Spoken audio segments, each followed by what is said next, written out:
All right, so I've been cleaning out here the last few days, and what I ended up doing is I ended up extending my retaining walls by about 5.5 feet. Got my string line up, so the entire length of this area that I'm going to enclose is going to be about 22 feet from the brick out to the string right there. And it's going to be this entire area right here.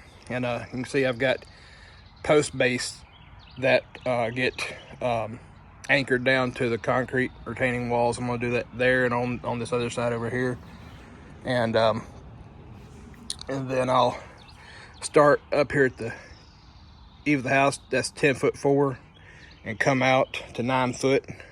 And I should miss the top of my lift by about 6-7 inches, which is actually the car, when it's on the lift, doesn't even go past the top of that.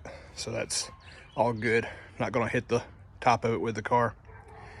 But I'll have two doors, one there, one here, then a manway walk through right in the center.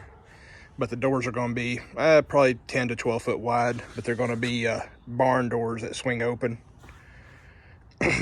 So 2 6-foot doors there and 2 6-foot doors here.